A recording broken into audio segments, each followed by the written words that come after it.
বিসমিল্লাহ মানে রহিম। প্রিয় এলাকাবাসী ও প্রিয় দেশবাসী এবং বিদেশে অবস্থানরত প্রিয় ভাই বোনেরা, আসসালামু আলাইকুম। সম্মানিত সুধী ও প্রিয় দেশবাসী, আপনারা দেখতেই পাচ্ছেন যে আমি এখন রয়েছি ঐতিহ্যবাহী কাশীনাথপুর মরিচহাটে। দেখতে পাচ্ছেন যে খুব অল্প সংখ্যক মরিচ নিয়ে এসেছে কৃষকরা, অর্থাৎ এবছরে তীব্র তাপদাহ এবং বৃষ্টি না হওয়ার কারণে মরিচ খুব কম হয়েছে, গাছ মারা গেছে। আর আজকে সর্বোচ্চ মরিচের বাজার কত করে যাচ্ছে ভাই? 60 টাকা দেখলে 160 টাকা কেজি পাইকারি রেট। পাইকারি। সম্মানিত সুধী ও প্রিয় দেশবাসী, দেখতেই পাচ্ছেন আজকে মরিচের সর্বোচ্চ পাইকারি বাজার যাচ্ছে, অর্থাৎ দেশি মরিচের পাইকারি সর্বোচ্চ বাজার যাচ্ছে 160 টাকা কেজি। কতটুকু মরিচ নিয়ে এসেছেন? 3.5 কেজি।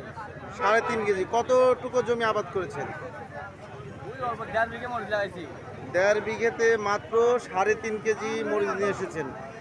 আর সম্মানিত সুধী ও প্রিয় দেশবাসী, আপনারা দেখতে পাচ্ছেন যে খুব অল্প মরিচ, অর্থাৎ তীব্র তাপদাহ এবং বৃষ্টি না হওয়ার কারণে এবছরে মরিচ কৃষকেরা তাদের এই অর্থকারী ফসল ঠিক ভালো মতো পায়নি।